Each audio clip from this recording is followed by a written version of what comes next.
He is one of the most feared men in all of Asia. 19 years of building an empire soaked in silence, blood, and billions.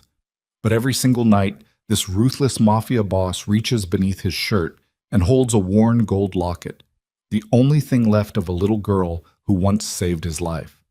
Now, standing in a crowded Seoul conference hall, he hears her voice again. And the most dangerous man in Korea cannot breathe. Stay with me until the very end of this story. If it moves you, hit that like button and drop a comment telling me what city you're watching from. I want to see how far this story travels.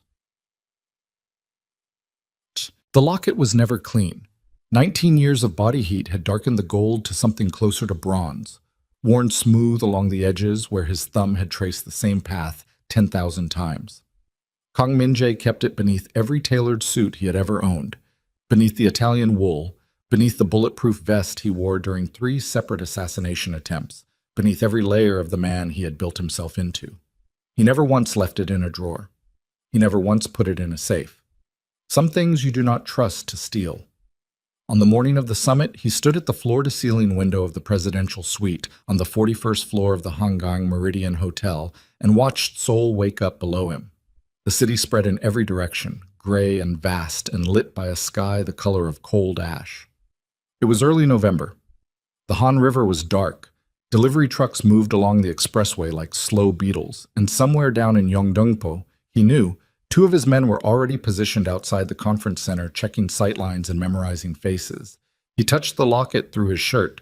His phone had already produced 14 messages before 7 in the morning, 3 from his chief of operations regarding a logistics disruption at the Incheon terminal, 2 from his legal team about a municipal zoning challenge to his new development in Mapo-gu, 1 from a man named Park Do-hyun, who ran the Northern Territories under Min-jae's protection, reporting that a rival faction from Busan had begun moving product through Nowon without permission or tribute. The remaining messages he did not read.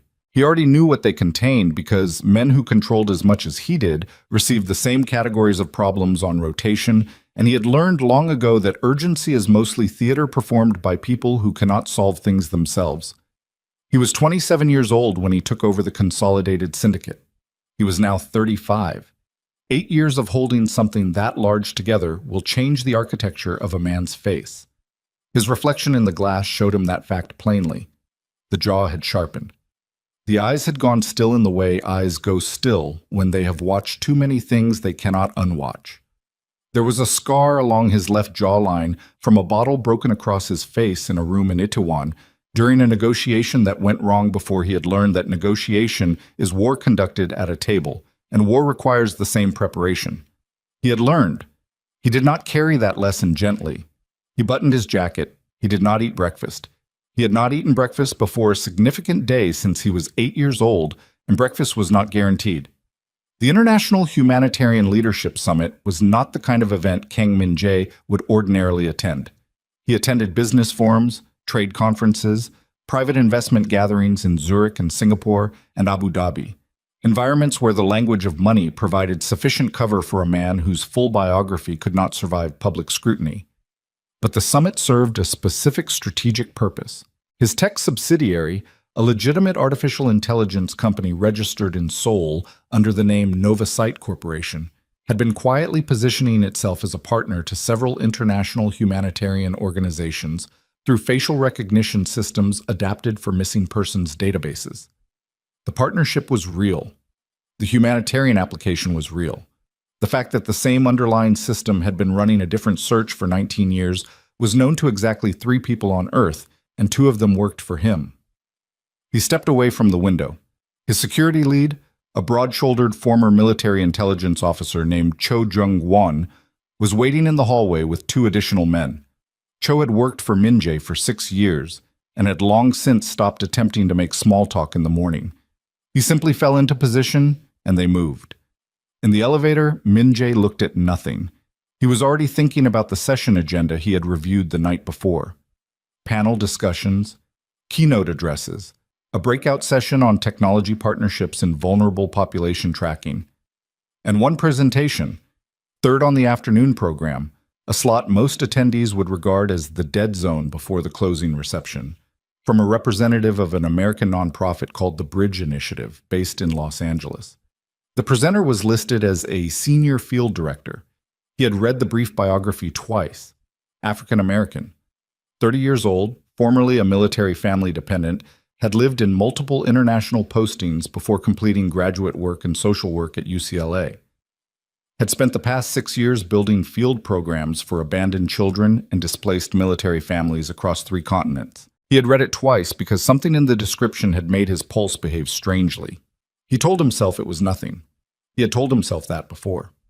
The conference center was already crowded when they arrived. Min-jae moved through the lobby with the particular quality of stillness that powerful men develop. Not the stillness of passivity, but the stillness of a man who has simply decided that the space around him is his, and the decision was made so long ago that it no longer requires maintenance. People adjusted to him without knowing why.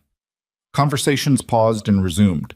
A woman in a red blazer started toward him with an outstretched lanyard, and then thought better of it when Cho materialized at his left shoulder.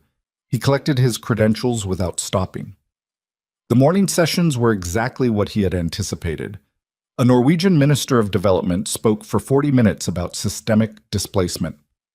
A panel of 4 academics discussed data ethics in humanitarian technology in a language calibrated to impress each other. A former UN coordinator presented statistics that Min-jae had already read in cleaner form in private briefings. He sat in the back of the main hall and absorbed it all with the flat attention of a man performing patience. During the midday break, he took a call from Park Do-hyun and resolved the Nowon situation in under 4 minutes. The resolution was not pleasant for the faction from Busan. It was final. He returned his phone to his jacket pocket.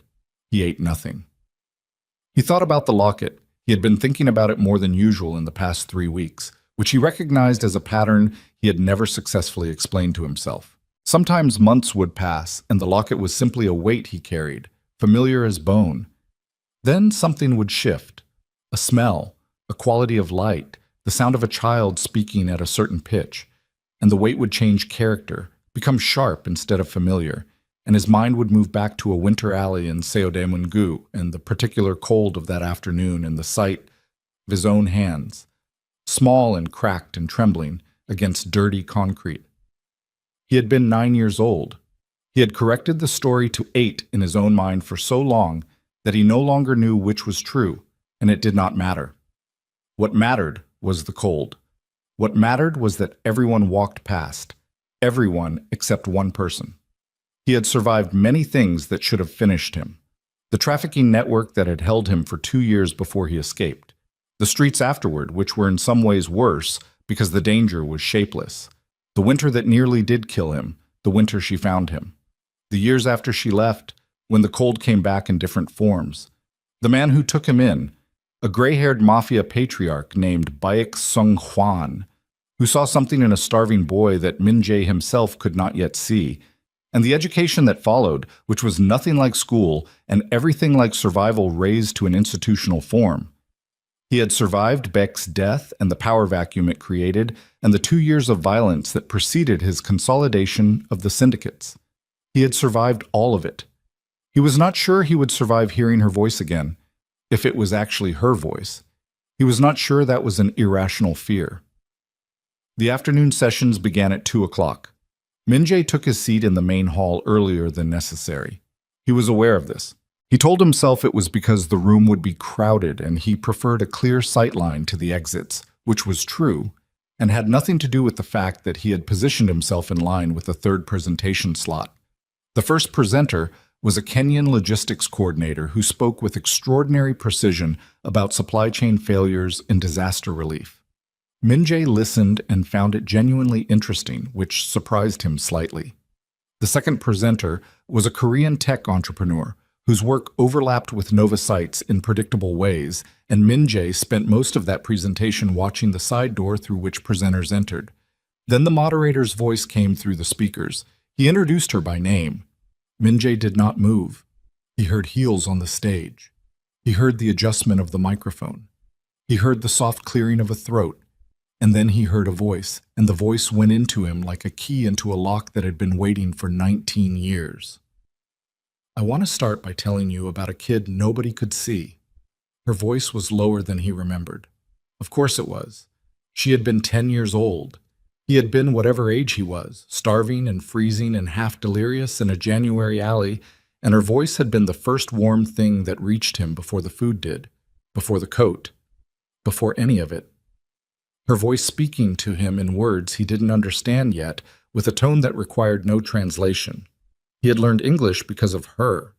He had learned it the way a man learns the language of the country that saved his life, which is to say, completely, and with a quality of attention he had never given anything else. He turned his head very slowly toward the stage. She was standing at the podium in a dark green blazer, her hair pulled back, a slight nervous movement in her left hand that she controlled after a moment. She was 30 years old. She was not the 10-year-old girl he had constructed from memory and preserved in amber. She was someone different, someone who had grown through time the way people grow. Not linearly, not cleanly, but with evidence of difficulty and choice visible in the set of her shoulders, in the way she held the microphone like she had stood at enough podiums to stop being afraid of them, but not quite enough to fully trust them. She was, without question, the most compelling person in the room. Min Jae's hand had moved to his chest before he was aware of it. His fingers found the locket through the wool of his jacket. Cho Jung-won, seated one chair to his right, noticed the gesture and noticed the quality of stillness that had come over his employer, and kept his face neutral with the professional discipline of a man who understood that some things were not his to read. She spoke for 22 minutes. Min Jae would later be unable to account for most of the content. He knew she discussed invisible children, the ones who fall between the categories that relief organizations track, the military dependents who move too often to build support networks, the kids who present as functional when the adults around them are looking for the obvious fractures, and so nobody finds the less obvious ones. She talked about what it means to be seen by exactly one person at the right moment, and how that single act of recognition can determine the entire downstream shape of a life. He knew those words were not aimed at him. He felt them land on him like something physical anyway. When she finished, the applause was genuine and unhurried, the kind that comes from a room that wasn't expecting to be moved and found itself moved. She gathered her notes. She smiled briefly at the moderator. She walked off the stage through the side door. Min Jae stood. Cho was immediately at his elbow. "Sir?" "The cafe on the east corridor." Min Jae's voice was level. "Find out if she's going to the reception." "I'll check." "Don't ask anyone directly. Check the coordinator's list." Cho moved. Min Jae stood still in the emptying row of seats and looked at his own hands for a moment. They were not small and cracked and trembling. They were a man's hands, clean, controlled, carrying a particular economy of movement that had been trained into them over years of learning how to hold things, weapons, contracts, the attention of dangerous men, without giving anything away. He had held the locket in these hands 10,000 times. He walked toward the east corridor. She was standing near the window at the far end, a coffee cup held in both hands, speaking with a younger woman who appeared to be her colleague. The afternoon light was coming through the glass at a low November angle, and it caught the side of her face in a way that stopped him 3 steps into the corridor. He made himself continue walking. He stopped at a distance that was close enough to be purposeful, but far enough to be technically coincidental. He was very good at the architecture of coincidence. He had used it in rooms far more dangerous than this one. Her colleague noticed him first. People always noticed Min Jae first when he was trying not to be noticed, which was its own kind of irony. The colleague's eyes went slightly wide. She knew his public face, or something approximating it, which was the face of a Korean tech billionaire and philanthropist who appeared in business publications and occasionally in society pages, never in the coverage he actually warranted. Amara Brooks looked up. He watched her see him as a stranger. He watched her register handsome, powerful, deliberate. He watched her construct the category of man she was looking at and settle into polite professional readiness. She had no idea. There was no recognition in her eyes, and he had known there wouldn't be.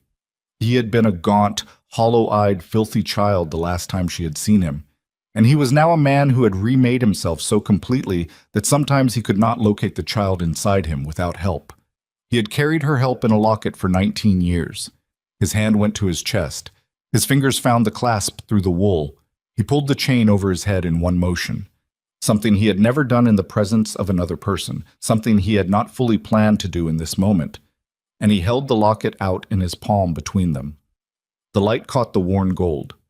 Amara's eyes dropped to his hand. He watched the coffee cup tilt, very slightly, in her grip. He watched her breathe change. He watched her look up at his face again, and this time she was not looking at a stranger. She was looking at his face the way you look at a room you have been away from for 19 years, searching for the furniture that used to be there, finding the shape of it under everything new. That's... Her voice caught. She stopped. Min-jae said nothing. He let the locket do what 19 years of searching had led to this moment to do. Her colleague had gone very still. Amara set the coffee cup on the nearest surface without looking at it. She reached out and her fingers touched the edge of the locket, not taking it, just touching, the way you touch something you aren't sure is real yet. Her eyes were bright with something she was working hard to keep contained. "Where did you get this?" Min-jae looked at her steadily. The question landed in his chest like something he had been holding his breath for. He had prepared for many versions of this moment across many years. He had never prepared for the sound of his own answer, because every version he had rehearsed felt wrong before it left his mouth. What came out was the truth, which is the only thing that ever actually fits. "A girl gave it to me," he said quietly, "in a winter alley in Seodamun-gu. I was starving. She brought me food every afternoon for 3 weeks until her family had to leave. She said it had belonged to her mother. She said she wanted me to keep it until she could come back." Amara's hand had stopped moving. Every drop of color had drained from her face and come flooding back in the space of 3 seconds. "She made me practice the English words for it," he continued, and his voice was doing something he had not given it permission to do, something raw at the edges that Cho Jung-won, standing 20 feet away at the corridor entrance, had never once heard from this man in 6 years. "Promise me you'll eat." That was the first sentence I learned. The colleague stepped back. Amara did not notice. Her eyes had gone to the locket, and then to his jaw, and then to his eyes.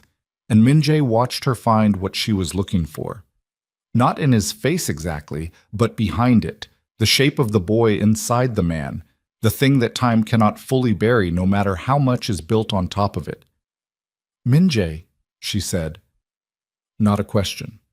The sound of his name in her voice, in the voice he had been hearing in the back of his mind for 19 years, hit him with a physical force that he was not prepared for and could not have been prepared for, because some things do not yield to preparation.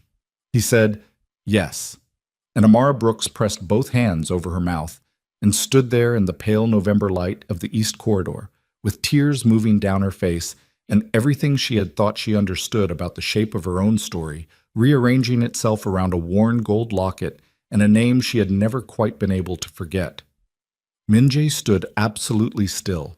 His hand was trembling. For the first time in 19 years, he let it. What neither of them knew yet, what would not surface until the coffee went cold and the corridor emptied and they sat together until the reception ended without attending it, talking in the hushed, urgent rhythm of two people making up for lost years, was that Min-jae's search had triggered something. 3 weeks earlier, Novasite's facial recognition sweep had flagged not just Amara, it had flagged someone watching her. The report was sitting in an encrypted file on Cho Jung-won's phone. Cho had not yet shown it to his employer because his employer had looked, for the first time in 6 years, like a man who needed 60 more seconds of peace before the next problem arrived. The 60 seconds were almost up. The report on Cho Jung-won's phone contained 4 photographs. The first was a street-level image pulled from a public traffic camera 3 blocks from Amara's apartment building in Los Angeles, time-stamped 11 days before the Seoul summit. A man in a gray jacket stood at the corner with his back half turned, the posture of someone waiting without wanting to look like he was waiting. Novasite's system had flagged him not for his face, which was angled away, but for a tattoo visible above his collar. A specific mark that Min-jae's database cross-referenced against known affiliates of a criminal organization called Samshin Block, a Busan origin network that had been attempting to expand its operational footprint into international territory for the better part of 2 years. The second photograph was the same man, different angle, same street, 4 days later. The third was a close-up enhancement, grainy at the edges, showing the tattoo clearly. The fourth was from the summit's own lobby security feed, time-stamped that morning at 9:47 a.m. The man in the gray jacket was inside the building. He had credentials. He had a lanyard. He had a name tag that Cho's team had already cross-referenced against the attendee list and found to be registered under a consulting firm that did not exist at the address listed. Cho stood at the entrance of the East Corridor and watched his employer sit across from a woman he had never seen before and speak with a quietness that did not belong to the version of Kang Min-jae that Cho knew professionally. He waited. He gave it another 4 minutes. Then he walked across the corridor and stopped at the table and set his phone face down on the surface between them. Min-jae looked at it, then he looked at Cho. "Now?" Min-jae said. "I'd have shown you earlier." Cho's voice was flat, uninflected. "You were in the session." "Show me."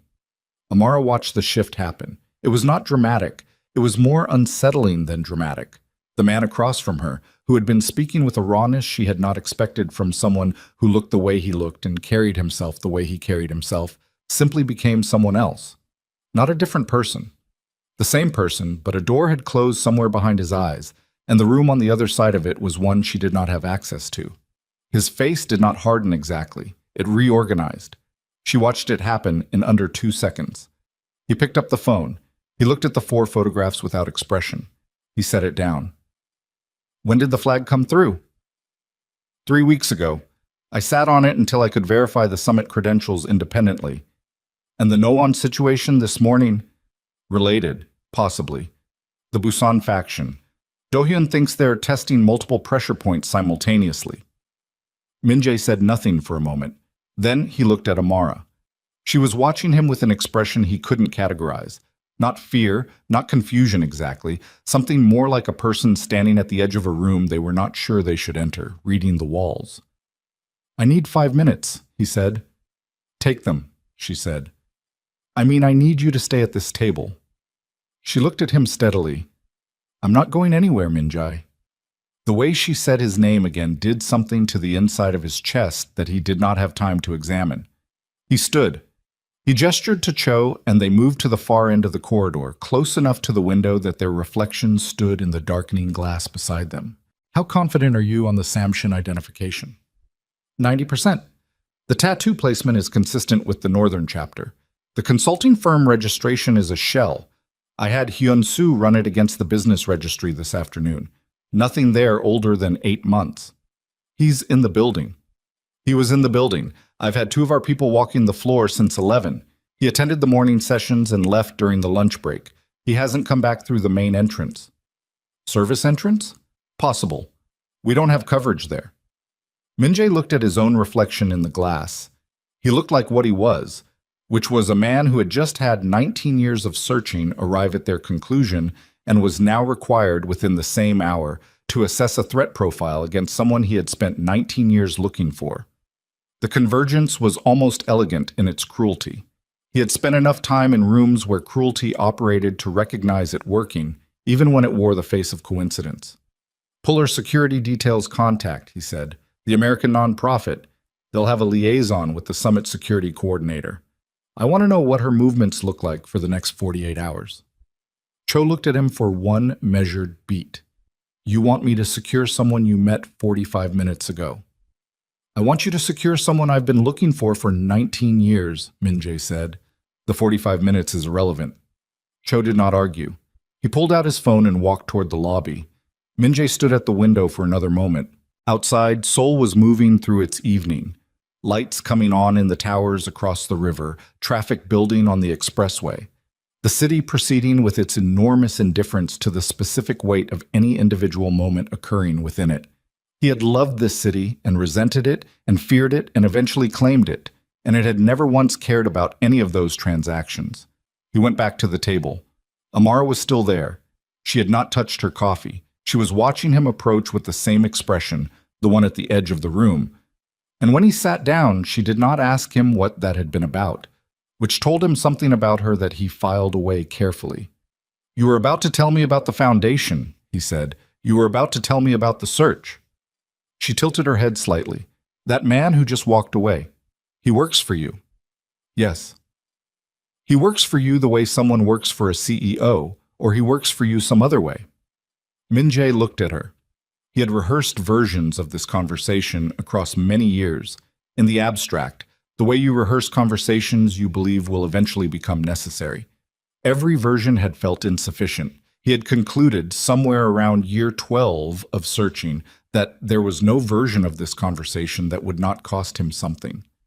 "Both," he said. She absorbed that without flinching. "How other?" "That's a longer conversation than this corridor allows." "Then we should find somewhere that does." He studied her face. She was not performing calm. She was actually calm, or close enough to it that the difference was academic. She had the steadiness of someone who had spent years working in conditions where panic was a liability, where reading a room fast and clearly was a survival skill, even if the survival in question was bureaucratic rather than physical. She had gone into difficult rooms for a living. She was in one now, and she knew it, and she was still sitting across from him asking for the longer conversation. "There's a restaurant 2 blocks from here," he said. "Private dining room. I use it when I'm in Seoul." "Of course you do," she said, and the edge in it was dry and not quite hostile, and he found he had missed that specific quality of response from another human being, someone who would push back at him without calculating the cost first. They left the corridor together. The restaurant was called Seorin and occupied the 3rd floor of a converted textile building on a side street off Toge-ro. The private room in the back had no windows to the street, which Min-jae had always appreciated for reasons that tonight felt newly complicated.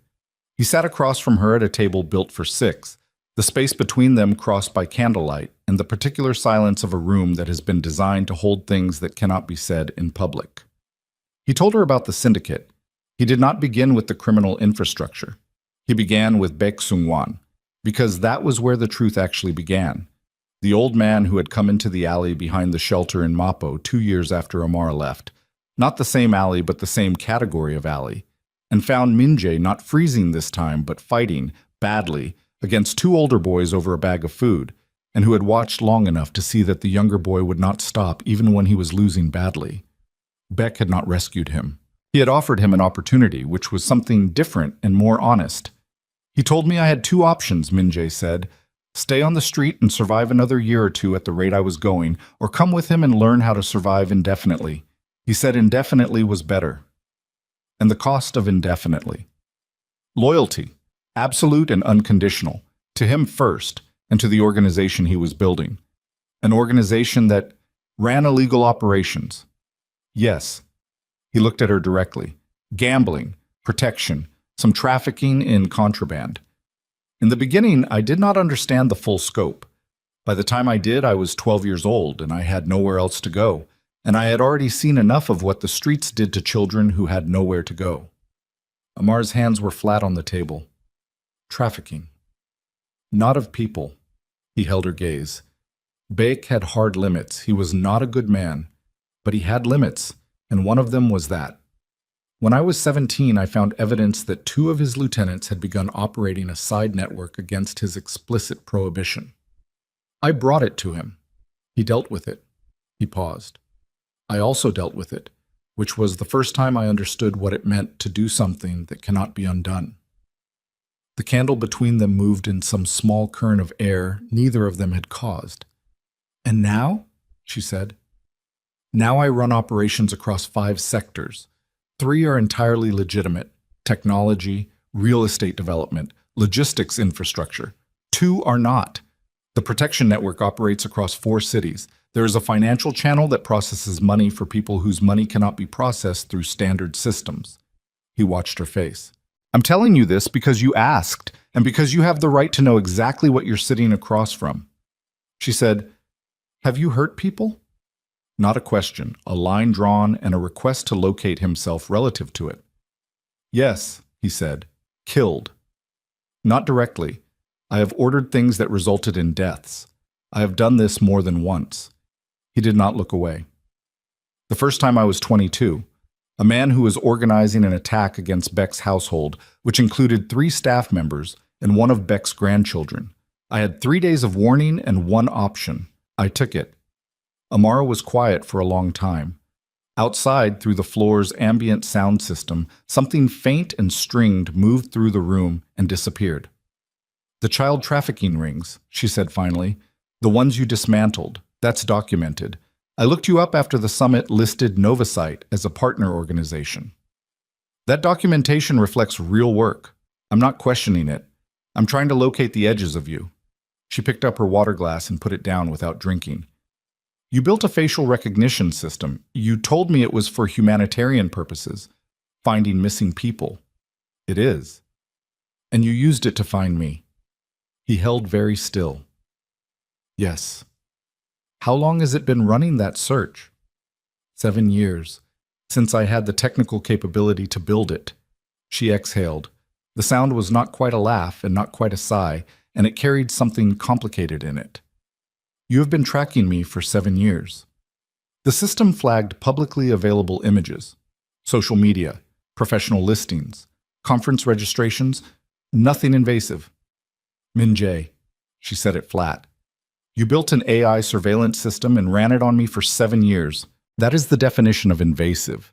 He had no defense for that. He did not offer one. "Yes," he said again. She stood up and walked to the far wall and stood there with her back to him for a moment. He did not follow.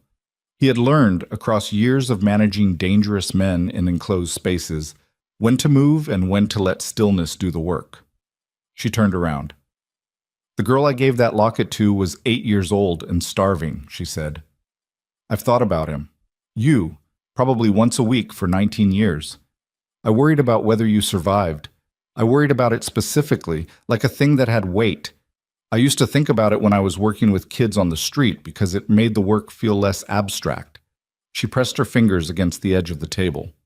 "And now I'm sitting in a private dining room in Seoul being told that you are a mafia boss who has been running facial recognition on me since you had the technology to do it. I know how that lands." "No," she said, "you don't. Because the person I imagined you becoming didn't have the power to track me across continents without my knowledge. The person I imagined had to hope." Something in that sentence hit him in a place he had not been prepared to defend. "I did hope," he said quietly. "The system was how I did it. Some people light candles. I built software." She stared at him. Something moved through her expression. Not forgiveness, not yet, but the early architecture of it, which is understanding whether the person in front of you understands what they've actually done. "Tell me about the trafficking networks," she said. "The ones you went after." He told her. He told her about the first operation, 4 years into his control of the syndicate, when Novasite's missing persons work had led his team to a commercial network running out of a shipping facility in Pyeongtaek. He told her what they found and what they did, and what the official authorities, tipped anonymously, found when they arrived. He told her about the second and the third. He told her about the ways in which operating from inside the criminal world had given him access and leverage that no legitimate organization possessed, and the ways in which that leverage came with costs he paid in the currency of things he could not put on a public balance sheet. He told her all of it. She listened the way she had listened on stage, with her full attention, without performing reactions, without inserting herself until she had the full shape of what she was working with. By the time he finished, it was past 10 o'clock. The restaurant had gone quiet around them. "The locket," she said. He reached into his shirt and held it out to her across the table. She took it this time, fully, cupped it in her palm. She turned it over. She pressed the small clasp and it opened, and there was nothing inside. It had been empty when she gave it to him. The original photograph lost to the streets before Beck found him. But the inside surface still showed the faint impression where a photograph had once been adhered. Her thumb moved over the impression. "My mother's picture was in here," she said. "I know. I'm sorry. She died when I was 7. My dad kept moving us around because he didn't know what else to do with grief. We were in Seoul for 8 months. She closed the locket. She held it for another moment, then placed it carefully on the table between them, not giving it back, not keeping it, setting it in the neutral space. I'm not going to tell you this is simple. I know. You're describing a life that I can't just, it's not a thing I can just absorb in one dinner and come to a conclusion about. I know that too. But I also, she stopped. She started again. I've spent my entire career working with kids who needed someone to see them. And the reason I do that work, the actual originating reason, the thing that pointed me at this instead of something else, is you. A boy in a winter alley who looked at me like I had handed him the whole world when all I did was bring food. Min-jae said nothing. So I'm not walking out of here, she said. I'm also not agreeing to anything. I'm saying I want to understand it, all of it, the real shape of it, not the version you'd tell a journalist or a court. She met his eyes. The actual shape. That will take more than one dinner. Then we'd better start scheduling. His phone vibrated on the table. Then again. Then a third time in rapid succession, which was Cho's emergency pattern. 3 pulses, 30 seconds apart, that meant something had moved from assessment to incident. Min-jae looked at the phone. Then he looked at Amara. I need to take this, he said, standing. Go. He stepped outside the private room and put the phone to his ear, and Cho's voice came through low and fast. The man from the lobby, the Samshin affiliate with the non-existent consulting firm, had been picked up on a camera 2 blocks from the restaurant 12 minutes ago, and he was not alone, and one of Min-jae's men following them had just reported they had stopped moving, which, in Cho's professional estimation, meant they were waiting for something, and the something they were waiting for was almost certainly Min-jae to exit the building. Min-jae stood very still in the narrow hallway outside the private room. He thought about Amara Brooks on the other side of that door. He thought about a worn gold locket on a table between them. He thought about the Samshin block's pattern of operations, which he knew in detail, which told him that this was not a hit. It was a message. The kind of message that involves a specific form of collateral damage designed to communicate that the sender knows what you value and is prepared to touch it. His hand was not trembling now. He went back into the room. She looked up. We need to leave, he said, and we need to leave right now, and I need you to trust me for the next 20 minutes without a full explanation, and I promise you will have the full explanation the moment we're somewhere safe. She read his face for exactly 2 seconds. She stood up, picked up her bag, and said, Which door? And that was the moment. Not the locket, not the East Corridor, not the 19 years, but this. A woman who had just learned the full shape of who he was, choosing to move with him through a door into whatever was waiting on the other side. They went out through the kitchen. Cho had already moved the car to the service alley behind the building. A black SUV with plates registered to a shell company that had no visible connection to Min-jae's public profile. One of his men was at the kitchen door when they came through, and the cook and the single prep worker still on shift looked up and then looked back down at what they were doing, which was the correct response, and told Min-jae that Cho had spoken to the restaurant's manager before they ever sat down for dinner. Amara did not ask about any of this. She moved through the kitchen at his pace, close but not touching, and he registered that she had the physical intelligence of someone who had done field work in difficult environments. She did not crowd him, did not drift, kept herself in his sightline without being told to. The alley was cold. November in Seoul carries a specific cold that comes off the river and settles into the narrow spaces between buildings and stays there, and Min-jae felt it hit the back of his neck as they came through the door. Cho was at the SUV, driver's side rear door already open. The second man, Yoon, was at the alley entrance watching the street. Yoon held up 2 fingers without turning around. 2 men still positioned outside, still waiting. Min-jae put his hand lightly on Amara's arm, not gripping, just directing, and she moved to the car and got in without being asked. He followed. Cho was already in the front passenger seat. The driver, a compact man named Shin who had been with the organization for 11 years, pulled out of the alley before the door was fully closed. They drove in silence for 40 seconds. Where are we going? Amara said, not frightened, asking for information. Safe house in Yongsan, 20 minutes, and the men outside the restaurant. Being managed. She turned and looked at him directly. By managed, you mean? I mean, Yoon and two others will follow them at distance and determine whether they move or wait. If they move, we'll know which direction they're operating from. If they wait, we'll know their surveillance rather than active, which gives us more time. More time for what? To understand what they want and whether it's specifically about you or specifically about me or both. She absorbed that. She looked out the window. The city moved past in streaks of orange and white. Both, she said quietly, mostly to herself. Probably, he said. She turned back to him. You said the Samshin block. I don't know what that is. A criminal organization based in Busan. They've been attempting to expand northward for 2 years. I've blocked 3 of those attempts through legitimate business competition, acquiring logistics contracts they were positioned for, buying out a real estate corridor they needed for distribution. They've responded through proxy operations. The No-On situation this morning was another probe. And me. You are leverage they didn't know they had until 3 weeks ago, which means someone told them. He said that last part evenly, but something behind his eyes had gone very cold, and Amara heard the temperature of it even though his voice stayed level. Someone told them I was looking for you, and why, and they decided to use that information. Someone inside your organization.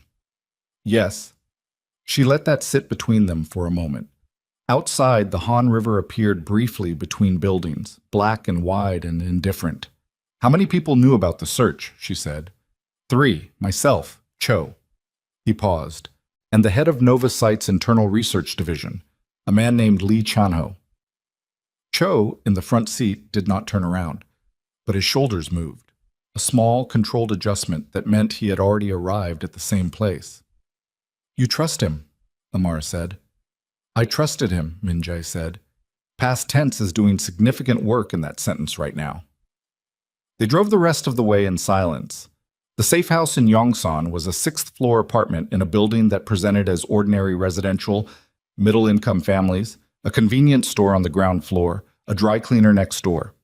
The apartment itself was 3 rooms, clean, functional, stocked with provisions and communication equipment, and nothing that would look out of place to anyone who did not know what they were looking at and could not find the floor safe beneath the kitchen tiles. Amara sat at the kitchen table. Cho set a glass of water in front of her, and she drank half of it immediately, and Min-jae registered that as the first involuntary thing she had done all evening, the thirst she'd been suppressing while managing everything else. He sat across from her. I need to make calls, he said. Make them. They'll be in Korean. I know what Korean sounds like, she said. Make your calls. He made 4 calls in the next 30 minutes. The first was to his operations chief, a woman named Ha-soo Yeon, who ran the legitimate side of his business empire with terrifying efficiency and who handled crisis information with the same affect she brought to quarterly earnings, flat, precise, without editorializing. He told her to pull Lee Chanho's system access retroactively, covering the past 6 months, and have a full report on his communication patterns on Min-jae's encrypted server within 2 hours. The second call was to a contact inside the National Police Agency, a deputy commissioner who had a long and carefully maintained relationship with Min-jae's legitimate business interests and who understood, without anything being stated explicitly, that certain pieces of information moved in both directions between them. Min-jae gave him the fake consulting firm name and the tattoo description and the lobby security timestamp and asked for any known Samshin block movements through Seoul in the past 30 days. The third call was to Park Do-yoon in the Northern Territories, brief and specific. Freeze all contact with Busan-adjacent networks. Report anything unusual in the next 12 hours directly to Cho. The fourth call was to a number he had not dialed in 8 months. It rang 7 times before a voice answered, graveled and slow, belonging to a man named Baek Jun-seo, the only surviving son of Baek Sung-hwan, who had no role in the organization but who maintained through old loyalties and older information a kind of passive intelligence about the criminal landscape that had proven useful in the past. The Samshin bloc, Min-jae said without preamble. What's their current leadership situation? A pause. The sound of something being set down on a hard surface. Why are you asking me instead of your own people? Because I want a source outside my own structure. Another pause. Longer. There was a leadership change 8 months ago. The old chairman died. His nephew took over, young, aggressive, wants to make a statement. Name. Samshin calls him Chairman Guk. Real name is Guk Tae-yang. 31 years old. Spent 3 years in Macau learning from a Hong Kong network. Came back with ambitions and no patience. What does he want besides the northern expansion? Reputation. He wants to be the person who made Kang Min-jae bleed. Baek Junseo's voice carried something that might have been pity and might have been warning and was probably both. He's not interested in a business negotiation. He's interested in a public accounting. Min-jae ended the call. He sat with that for a moment. Amara was watching him from across the table. She had not pretended not to follow the emotional tenor of the conversations, even without understanding the language. Bad, she said. Complicated, he said. Tell me the difference. He told her about Guk Tae-yang. He gave her the relevant outline. Young chairman, point to prove. Not interested in the kind of equilibrium that criminal organizations eventually reach when they've been operating long enough to understand that sustained conflict is expensive. Guk wanted a moment, wanted to demonstrate to whatever audience he was performing for that the man who controlled Seoul's consolidated syndicate was not untouchable. And I'm the moment, she said. He did not answer immediately, which was its own answer. Min-jae. You are leverage, he said. The distinction matters. They're not targeting you because of who you are. They're targeting the fact that I've been looking for you for 19 years, which tells them that you are the thing I have not been willing to use for operational purposes. The thing you actually care about. Yes. She pressed her fingers flat against the table surface. And Lee Chan-ho, your research director. I don't have confirmation yet. But you think it's him. He is the only person outside of this room who knew the full scope of the search. Cho has been with me for 6 years and has had dozens of opportunities to sell information more valuable than this. He glanced at Cho, who was standing at the window with his back to them. Lee has been with me for 4 years. He came from an academic background, AI research, Seoul National University. I brought him in specifically for Nova Site, and he turned. If the analysis confirms it, yes. Why would he? Min-jae looked at the table. Money is the obvious answer. Fear is the other one. If Samshin approached him and he believed refusing would put him at risk, he might have given them what they wanted to buy himself safety. He paused. Or he might have gone to them voluntarily. I won't know which until I speak with him. Amara was quiet for a moment. Then she said, What happens when you speak with him? The question had a specific gravity to it. She was not asking procedurally. She was asking what kind of man was sitting across from her and whether the answer she'd been constructing all evening was going to hold. That depends on what he tells me, Min-jae said, and if he sold you out voluntarily. He met her eyes. Then the conversation will be very short and the consequences will be significant, and I will not lie to you about what those consequences look like. She held his gaze for a long time. Her jaw was set. She was working through something. Okay, she said finally.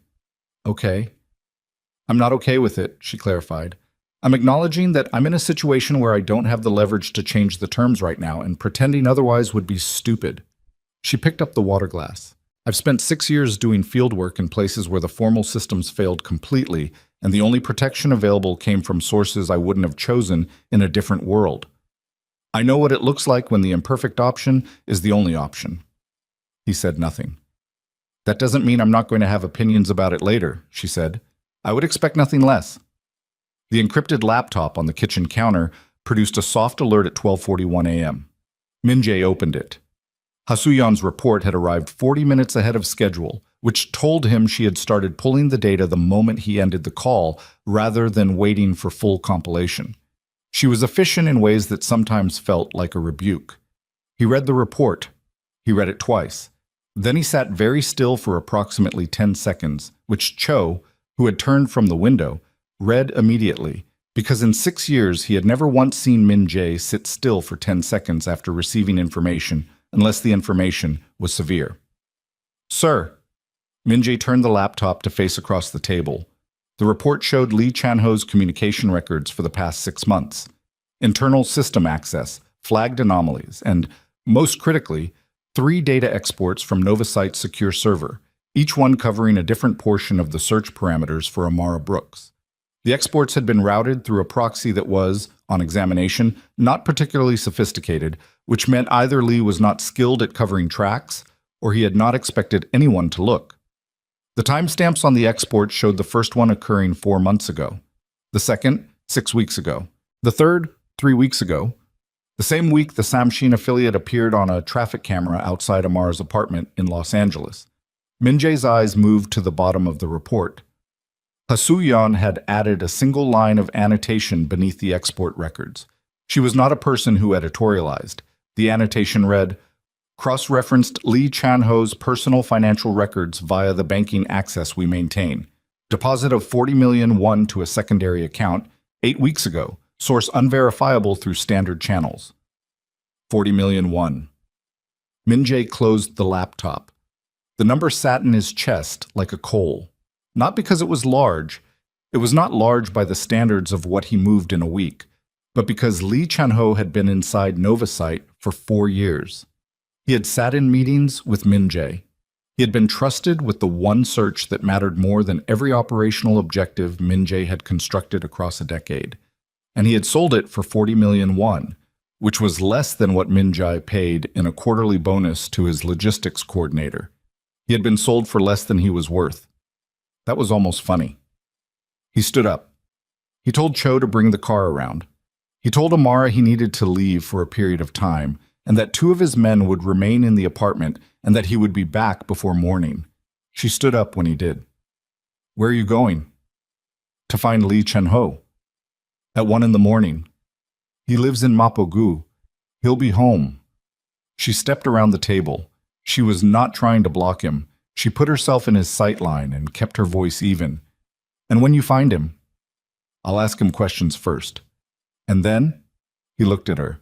The coal in his chest was doing something to the edges of his voice that he could feel but could not fully control. "And then I'll make a decision based on what he tells me." "Min-jae."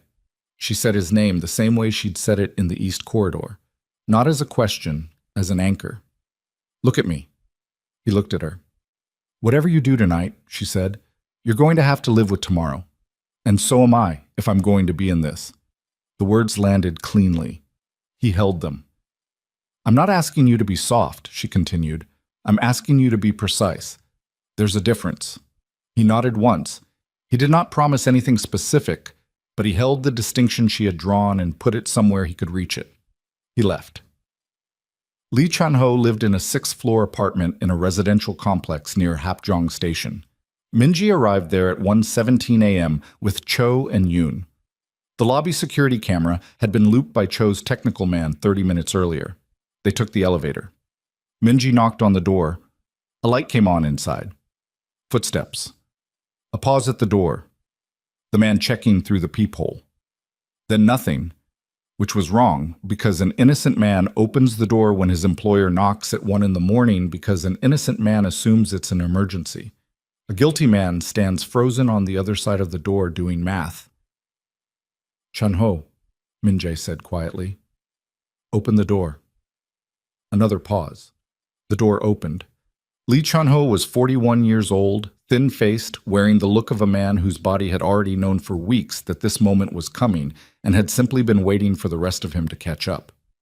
He was in a gray t-shirt and sweatpants. His hair was pushed up on one side from the pillow. His eyes, however, were not the eyes of a man pulled from sleep. They were fully awake. They had been awake for a while. "Sir," he said. Min-jae walked past him into the apartment. Cho stayed in the doorway. Yoon stayed in the hall. The apartment was small and orderly, books along one wall, AI texts, research journals, a few Korean literary novels, a laptop open on the coffee table, screensaver running, a coffee mug that was still faintly warm when Min-jae passed the back of his hand near it. He turned around. Lee Chan-ho was standing near the door, hands at his sides. "Sit down," Min-jae said. He sat. Min-jae remained standing. He did not raise his voice. He had learned, across many years, that the absence of volume in a confrontation was more destabilizing than its presence, because it removes the target's ability to calibrate how much danger they're in based on acoustic evidence. "Tell me about the exports," he said. Lee Chan-ho's hands pressed flat against his knees. A small movement, involuntary. "I don't know what—" 3 exports from the secure server, your credentials, 4 months ago, 6 weeks ago, 3 weeks ago, each one covering a separate portion of the Amara Brooks search file. Min-jae's voice was absolutely level. "Tell me about them." The silence in the room lasted 6 seconds. Min-jae counted. Then Lee Chan-ho's shoulders dropped. Not dramatically, just a small release, the kind that happens when a man decides that the performance of innocence is more exhausting than whatever comes next. "They approached me 7 months ago," he said. "Who made the approach?" "A man I didn't know. He knew my name, my position, my salary. He knew about a debt I had, a private debt, a bad investment, nothing to do with the organization." He stopped. He pressed his hands harder against his knees. "He told me they only needed one piece of information, where the search was directed, who you were looking for. And you gave it to them." "Not immediately, but eventually." Lee looked up. His eyes were red at the rims, and Min-jae could not tell if it was sleeplessness or something else, and found he did not particularly care which. "I gave them the first export 4 months ago," Lee said. "Just the name. Just who she was, where she worked. I thought that would be enough, that they'd stop asking." They didn't stop asking. They came back. They wanted the location tracking, the movement data. They said if I didn't give it to them, they would... He stopped again. "They would what?" Lee closed his eyes briefly. "My sister lives in Incheon. She's 34. She has 2 kids. They knew her address. They knew her children's school schedule." Min-jae looked at him. He thought about Amara in the East Corridor, touching the locket with one finger as if checking whether it was real. He thought about 40 million won in a secondary account. "The money," he said. Lee's eyes came back up. Something complicated moved through them. "They deposited it. I didn't ask for it. I didn't want it. I haven't touched it." "That's not exculpatory." "I know." "You endangered someone," Min-jae said, and the coal in his chest had shifted now, become something harder and more specific. "Who has spent her entire adult life working to protect vulnerable people. You gave a violent organization everything they needed to use her as a weapon against me. And you did this while working inside a company whose stated purpose is finding people who are lost." The last sentence came out quieter than the rest, which meant it was the most dangerous sentence in the room, and Lee Chan-ho heard that and went very still. "I'm sorry," he said. It came out thin. It was not enough, and they both knew it, and he knew they both knew it. Min-jae looked at him for a long moment. Then he turned to Cho and said quietly, "Take him somewhere safe. Not a cell. A room. He doesn't leave until I say otherwise. And no one speaks to him except you." Cho moved. Lee stood up, understanding that safe was a relative term, and that relative terms were, given the alternative, the best he was likely to receive tonight. Min-jae walked to the window. Below, Hapjeong's late streets were nearly empty. A convenience store on the corner threw a rectangle of yellow light across the pavement. His phone buzzed. He looked at it. The message was from a number he did not recognize. 4 words and an image file. The 4 words were, "We have what you love." The image was a photograph taken through a long lens, slightly blurred at the edges from the distance, showing the exterior of the safe house building in Yongsan. And in the photograph, standing at the 6th floor window, the window where Cho had stood earlier, the window Cho had moved away from when he came to look at the laptop, was Amara Brooks, looking out at the street below, visible and lit and entirely unaware that someone in the dark was looking back at her with a camera. Min-jae's blood went cold in a way it had not gone cold in years. He was already moving toward the door when his phone rang. Not Cho's line, not any number in his contacts. And the voice on the other end was young and unhurried and carried the particular confidence of a man who had just laid all his cards face up on the table because he was certain his hand was stronger. "Kang Min-jae," the voice said, "I think it's time we had a real conversation.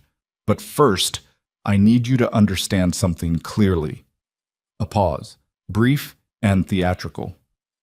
The girl at the window has no idea that the two men your security team left in that apartment are both currently unconscious on the kitchen floor. Min-jae did not answer the voice on the phone. He put the phone in his jacket pocket without ending the call, letting the line stay open, letting Guk Taeyang speak into dead air. And he went through Lee Chan-ho's apartment door at a pace that Cho, following immediately, had to accelerate to match. "The safe house," Min-jae said. "Now." They were in the car in 40 seconds. Shin pulled out before the door closed. Min-jae pulled the phone back out and put it to his ear. Guk Taeyang was still talking. The young chairman had a voice that liked the sound of itself. Smooth, measured, performing patience the way young men perform patience when they want to sound older than they are. He was in the middle of a sentence about leverage and mutual understanding and the natural order of territorial business. Min-jae interrupted him. "If she's hurt," he said, and his voice had gone to a place that had no temperature in it at all, "there is no version of the next 72 hours where you come out of this with anything. Not the northern expansion, not your reputation, not the thing you're trying to build." He paused. "I want you to hear clearly that this is not a threat. It is a logistical description of what happens next." A brief silence on the other end. Then Guk said, "She's not hurt. We're not animals." "Where is she?" "That depends on you." "Name the terms." "Face to face, you, me. No Cho Jung-won, no security detail. A location I choose." Another pause, this one performative. "And you sign the Northern Corridor transfer documents before you walk in the room. The Mapo-gyu development. The Incheon logistics contracts. Everything your lawyers have been blocking for 18 months. Min-jae looked out the window. They were crossing the river. The water below was black and flat and moving. "And in exchange," he said, "she walks, unharmed, undocumented, returned to the Summit Hotel within the hour. You have my word." "Your word," Min-jae said. "I know what you think of it, but I'm a businessman, not a butcher. Hurting an American humanitarian worker creates a category of problem I don't need." Guk's voice had settled into something that sounded almost reasonable, which was the most dangerous register a man could use in a negotiation. "I need the territory. You need the woman. This is simple math." "Give me an hour." "You have 30 minutes. After that, I start making phone calls to people who are very interested in the personal history of Korea's most powerful syndicate boss and the American woman he's been hunting with facial recognition software for 7 years." The line went dead. Min-jae lowered the phone. Cho was watching him from the front seat. "Terms," he said. "He wants the corridor transfer, in exchange for her release. Face to face, my security outside." Cho's jaw tightened. "No." "I know. If you walk into a room alone with Guk Taeyang after signing over the northern contracts, you walk out with nothing. The contracts don't compel him to release her. He gets what he wants, and then the leverage remains." "I know that too. So we're not doing that." "We're not doing that," Min-jae agreed. "We're doing something else." He looked at Cho. "Call Do-hyun. Tell him I need every available man in Central Seoul in the next 25 minutes. Tell him to pull from the protection network. I don't care which territories go uncovered tonight." "How many?" "As many as Do-hyun can move in 25 minutes." Cho was already on his second phone. Min-jae looked back out at the river and thought about Amara standing at the window of the safe house, not knowing that the two men Cho had left in the apartment were unconscious on the kitchen floor. He thought about what she had looked like standing at the edge of the private dining room. Not afraid, reading the room. He thought about what she had said before he left. Be precise. There's a difference. He was going to be very precise. His own phone rang. The number was one he recognized, Yoon, his man who had been on the street outside the restaurant earlier. "Talk," Min-jae said. "I followed the two Samshin men from the restaurant." Yoon's voice was low and slightly compressed, the acoustic quality of someone speaking while moving. They drove to a commercial building in Yeouido. 14-story office tower, currently undergoing partial renovation on floors 9 through 12. The upper floors are dark. "I've been watching the building for 40 minutes. I've counted 4 additional men entering through the service entrance." "Floors. I can't confirm, but there's intermittent light movement on 11. Are you sure it's the same building? The car they used is in the parking structure. I ran the plate, registered to a shell company out of Busan. Same registration pattern as the consulting firm from the summit. Min-jae looked at Cho. Yoido, he said. Office tower. 11th floor. Cho relayed it to Do-hyun on the other line without breaking stride. Shin was already adjusting direction. The building was a 30-year-old commercial tower on Yoido's western edge, the kind of structure that had been impressive once and was now in the long middle passage of institutional decline. The lobby marble yellowed, the elevator panels worn to silver at the button edges, a renovation project that had been running for 8 months and would probably run for 8 more. At 11:45 on a November night, the street in front of it was empty. A food delivery bike was locked to a post at the corner. A convenience store across the intersection through its usual yellow rectangle. Shin parked 2 blocks east. They walked. Yoon materialized from a doorway as they approached. He was a lean man who moved quietly and had a face that people forgot immediately after seeing it, which had always made him useful. He fell into step beside them. 4 confirmed entry points, he said. Lobby is locked. Renovation crew long gone. Service entrance on the south side is the active door. I've seen 3 people use it in the last hour. All going in, none coming out. There's a secondary stairwell access at the north end. Steel door, probably not alarmed given the renovation status. Inside layout, Min-jae said. I pulled the building's permit filing from the city database 20 minutes ago. Yoon held up his phone, a floor plan, photographed from a screen. 11th floor is mid-renovation. Open plan on the east half, 3 walled offices remaining on the west. Center section has a temporary partition. He pointed. If they're holding her somewhere controlled, it's one of the 3 offices. Min-jae studied the plan for 6 seconds. How many men from Do-hyun? Cho checked his phone. 14. First group arrives in 11 minutes. Second group in 19. I'm not waiting 19 minutes. Then we wait 11. They waited in a doorway on the south side of the building. Min-jae stood with his back to the wall and his eyes on the service entrance, and did not look at his watch because looking at a watch does not make time move and only demonstrates to the people around you that you are afraid, which he was, in the specific way that fear operates in men who have trained themselves to act regardless, not the absence of fear, but its compression into something usable. He thought about the phone call. Guk Tae-young's 30 minutes were running down. The young chairman was waiting for a callback that was not coming, and at some point in the next several minutes he would realize the callback was not coming, and he would have to make a decision about what that meant.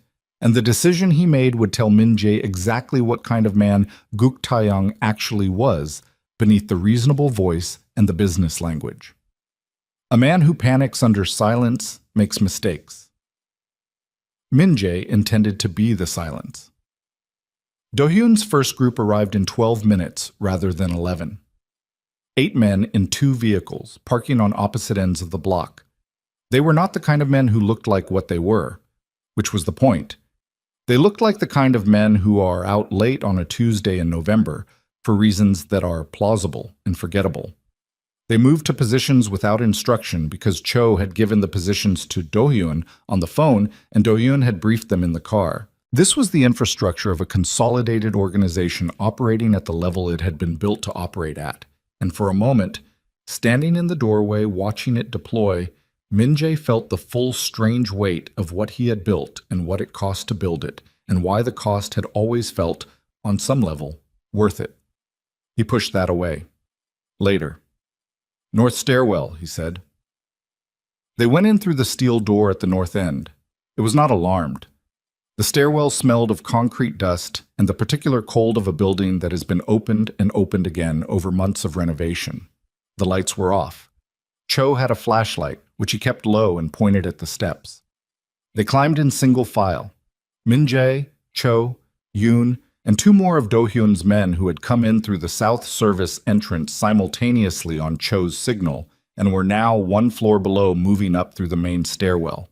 At the 10th floor landing, Cho stopped them with one hand. Above, through the door to the 11th floor, voices. Min-jae could not make out words. 2 voices, maybe 3. the acoustics of the stairwell compressing and distorting.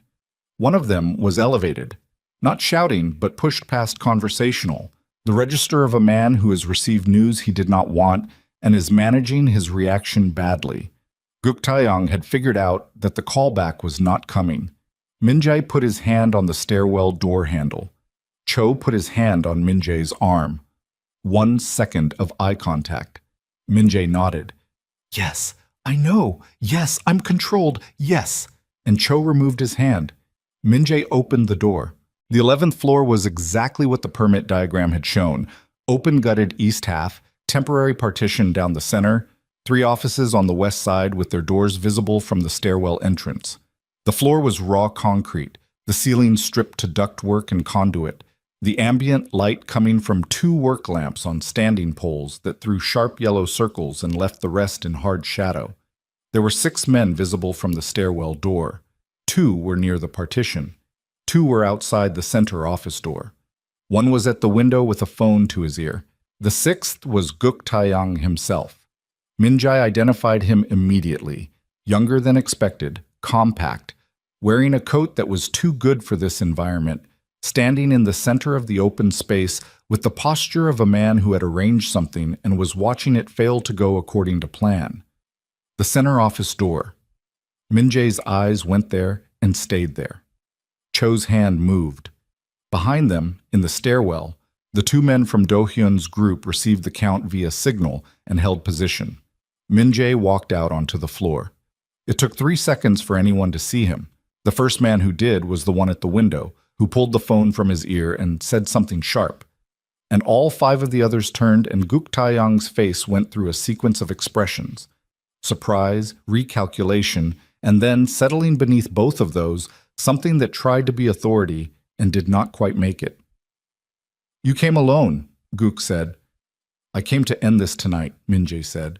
He kept walking. He stopped 8 feet from Guk. He did not look at the other 5 men. Looking at the other 5 men would be a concession to their relevance, and they were not relevant yet. Open the office door. The terms are not what you think they are anymore. Min-jae's voice was as flat and cold as the concrete under his feet. You have approximately 90 seconds before 14 men I brought with me finish taking positions around this floor, at which point your situation changes in ways that will be difficult to reverse. I'm giving you this window right now to make a choice that preserves something for you. Guk's jaw tightened. He was 31 years old and he had planned this as a statement, and the statement was not landing the way he had written it. Min-jae could see him recalculating at speed, which was both necessary and slightly dangerous, because young men who recalculate fast sometimes make the wrong calculation fast. You're bluffing, Guk said. Open the door, Min-jae said, and find out. 4 seconds of silence. Then Guk nodded once to the man nearest the office door. The man opened it. Amara was inside. She was sitting in a folding chair, wrists zip-tied in front of her, not behind, which registered immediately as a small mercy or a small signal, a chairman who wanted leverage rather than suffering. She was not physically harmed. Her blazer was off, folded on the floor beside the chair with the deliberate neatness of someone who controlled the things within her control when everything else was not. Her eyes came to the door, moved past the man who opened it, and found Min-jae. Her expression did not collapse into relief. It changed, but not into collapse. Something more precise than relief. The expression of a person who had been running internal calculations for an unknown period of time and had just received the data point that allowed her to finalize them. The zip ties, Min-jae said to the man at the door. The man looked at Guk. Guk looked at Min-jae. The northern corridor, Guk said. I need something. You're getting your life, Min-jae said. Tonight, that's the negotiation. From the south stairwell door behind Guk's position, Do-hyun's 2 men came through. From the north stairwell, Cho's additional men appeared. 6 of Do-hyun's group had come up through the service elevator on the east side and were now visible through the partition gap. They did not advance. They simply existed in the space, which was sufficient. Guk Taeyong turned in a slow half circle and looked at the geometry of the room and understood what it communicated.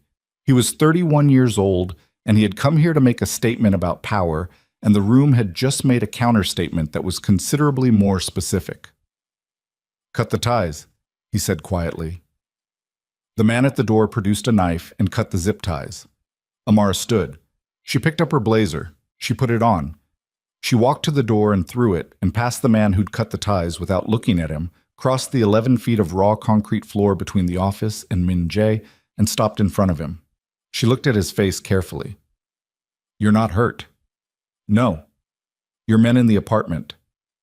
Being dealt with. He studied her in the work lamplight.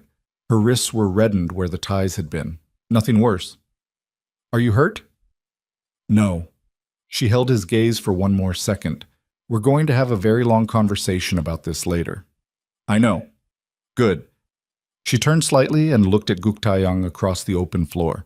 Guk was standing very still with the careful stillness of a man who has recently understood that stillness is in his best interest. She looked at him the way she had looked at Min Jae across the dinner table, with her full attention, without performance, reading the actual shape of something. He's young, she said quietly, to Min Jae only. Yes.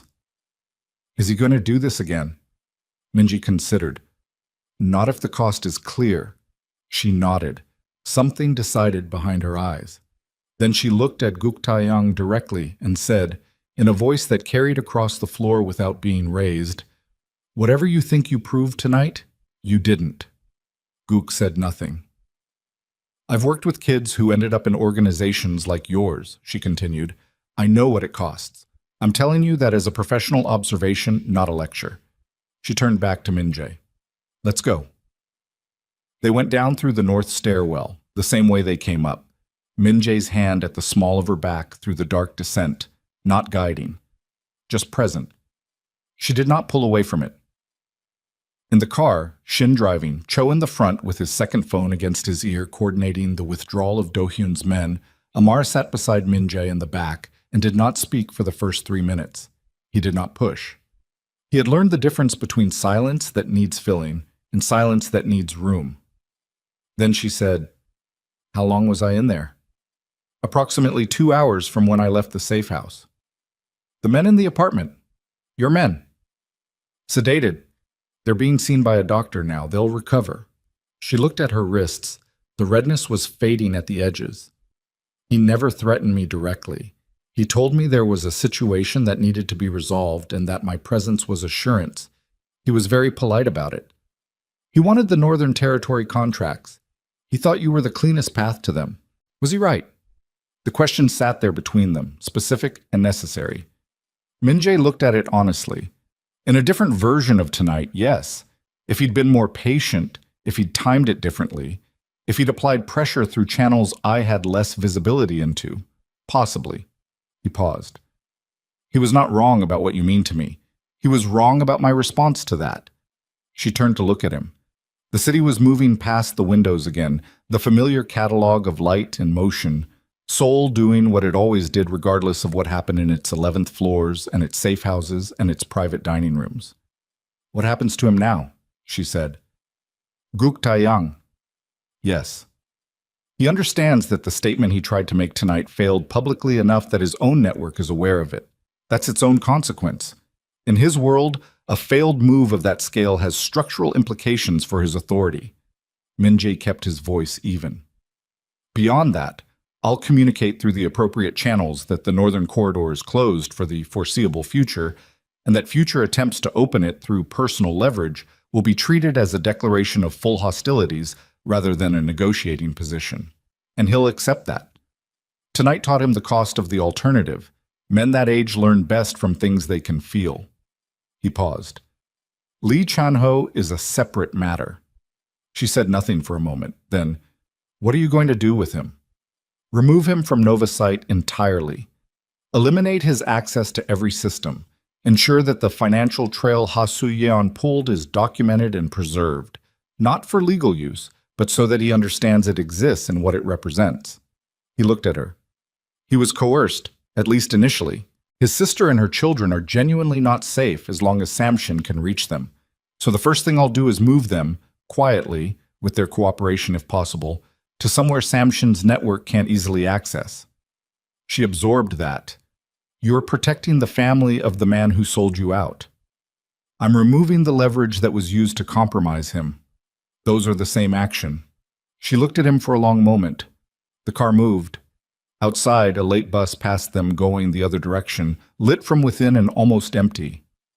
The foundation, she said. The word arrived differently than he expected. He had mentioned the lighthouse foundation, the concept, the embryo of it, during their dinner, in the same breath as everything else. The way you mention something when you are trying to give someone the full inventory of who you are in a limited window of time. What about it? He said. You said you wanted to build something, with the resources from the legitimate side. Programs for abandoned children, housing, education. She kept her eyes on him. That's not a bribe. That's not you trying to make me comfortable with the rest of it. Tell me it's not. It's not. Tell me why. He was quiet for a moment. The Han River appeared again in the gap between buildings. The same river, the same darkness. And he looked at it and thought about how to say the true thing in the way it was actually true, rather than in the way it would land best.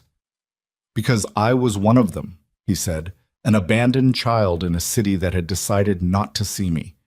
And the one person who saw me, the one act of being seen, is the reason I'm sitting in this car instead of dead in an alley before my 10th birthday. He looked at her. I have built an empire on the back of that one act.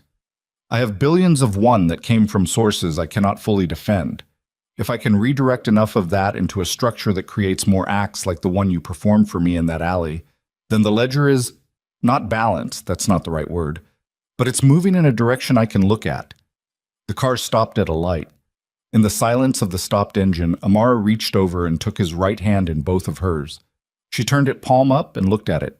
This hand that had signed contracts and held weapons and reached for a locket 10,000 times. She pressed her thumb into the center of his palm and held it there.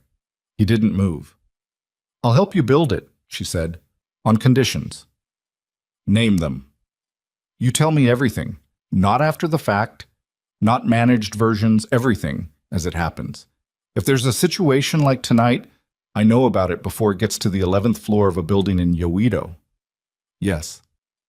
The legitimate transition, the shift away from the criminal operations, has a real timeline, not a vague intention, a timeline I can see and hold you to.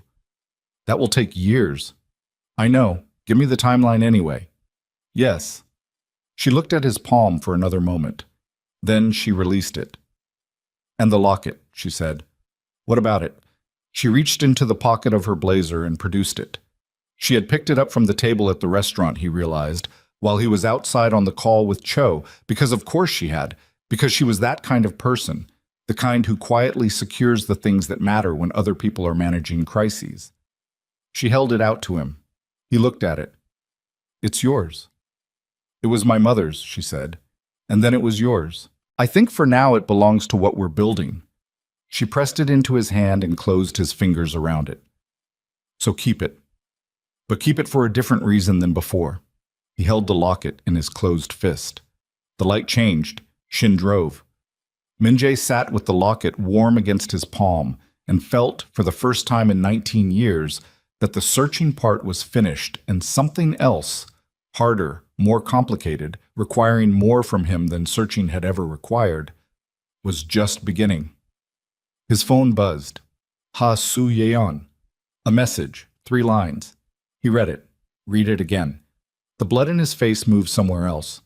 He looked up at Cho's eyes in the rearview mirror, and Cho, who had not seen the message, read Min-jae's expression and immediately reached for his own phone, because in 6 years he had learned that when Kang Min-jae's face did that specific thing, the situation had just produced one more layer that nobody had accounted for.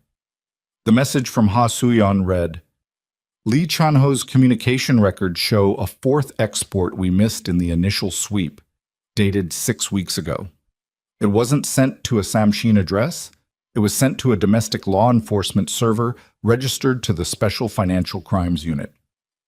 Someone inside the government has had your full profile, including the Amara Brooks search parameters, for 6 weeks, and they have not acted on it yet, which means they are not building a case. They are waiting for something. Min-jae read the message a 3rd time. The car was still moving. Seoul was still doing what Seoul did. and somewhere in a government building registered to the Special Financial Crimes Unit, a person who had possessed a detailed profile of Kang Min-jae for 6 weeks had chosen, deliberately, not to use it yet. Waiting for something. He showed the phone to Cho without a word. Cho read it. His face did not change, but his hand moved to his own phone and then stopped, because there was no call to make yet. They did not know who inside the Special Financial Crimes Unit had the file. And making calls against an unknown receiver was worse than making no calls at all. It told the receiver they had been identified before you were ready to act on that identification. Amara had felt the shift in the car. She did not ask. She waited. He showed her the message. She read it. She read it again. She handed the phone back without comment and looked out the window for a long moment, and when she looked back at him, her face had the expression he was already beginning to recognize. Not fear, not the performance of calm, but the actual thing underneath both of those, the face of a person doing precise and unsparing arithmetic. The government contact, she said, who would have access to that unit's servers. The Special Financial Crimes Unit operates under the Financial Intelligence Division. It's a small unit, 12 to 15 analysts, 2 deputy directors, 1 director. They handle organized crime financial networks. He paused. The deputy commissioner I called tonight about the Samshin block, his office is adjacent to that division. Could he have known? Min-jae thought about that call. The deputy commissioner's voice, unhurried, cooperative. The voice of a man performing the familiar choreography of their arrangement. Nothing in it had sounded like a man who was sitting on a 6-week-old file from the same investigation. But the deputy commissioner had been in his position for 11 years and had survived 4 administrations and 2 internal affairs reviews, which meant he was either clean or he was very good, and those 2 things were not always distinguishable from the outside. Possibly, Min-jae said. Or it could be someone else entirely. Yes. She pressed her fingers against the door handle, not to open it, just a place to put the tension. They're not building a case, which means they want something from you, something they can't get through an arrest. That's my read. Which means they'll make contact on their own timeline. She looked at him steadily. And when they do, you need to already know more than they think you know.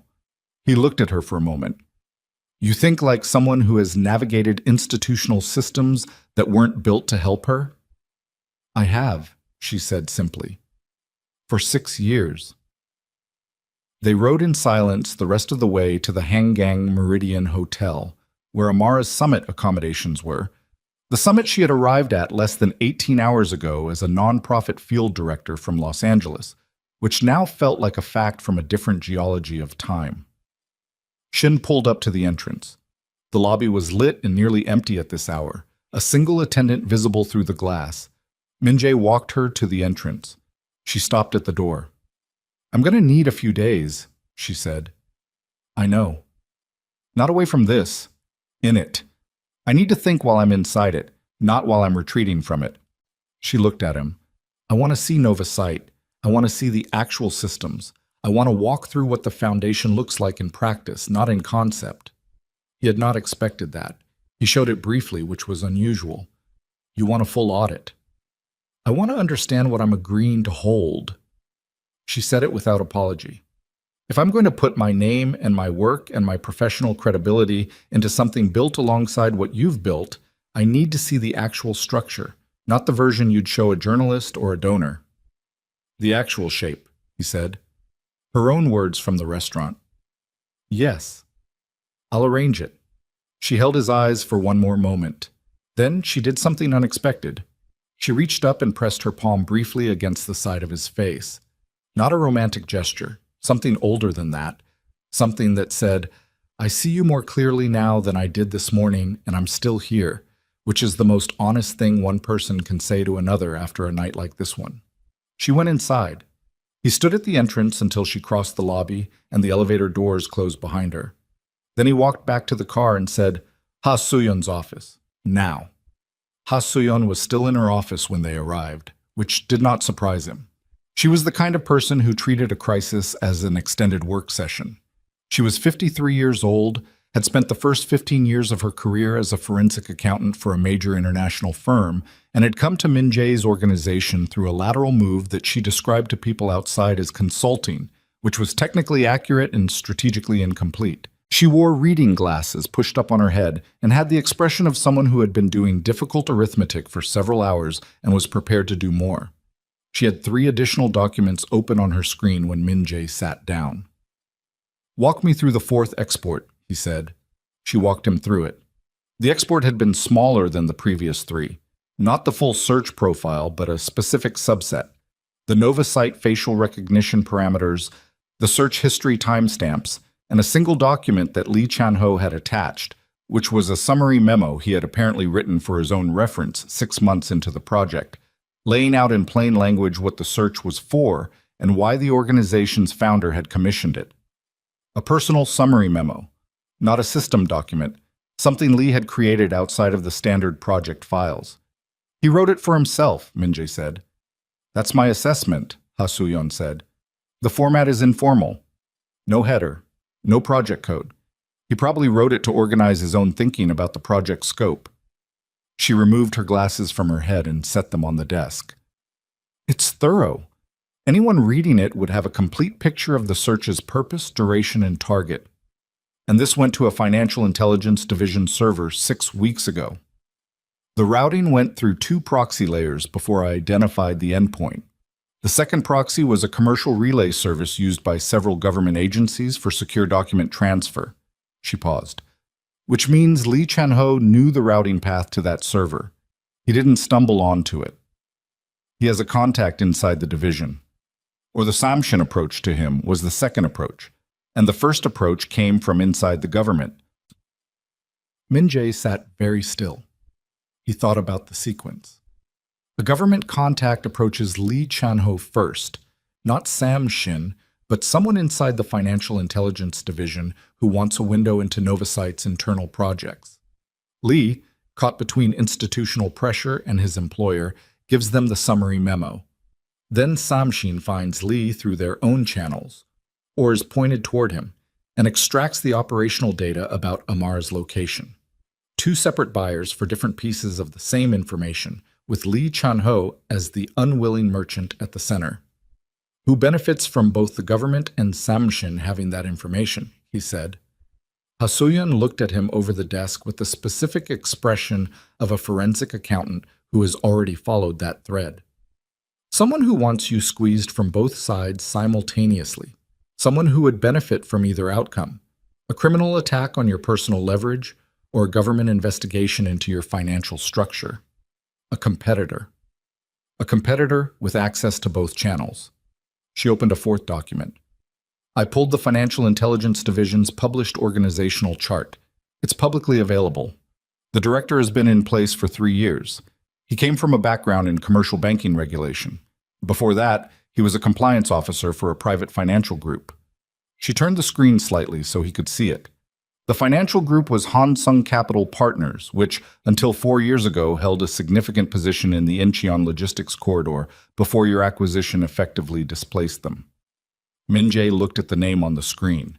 The director of the Financial Intelligence Division had spent 6 years at Hansung Capital Partners, and Hansung Capital Partners had lost the Incheon corridor when Min-jae's legitimate business interests outcompeted them for it, which had cost them an estimated 300 billion won in projected revenue and had contributed to the restructuring of their investment portfolio in ways that their board had not forgiven.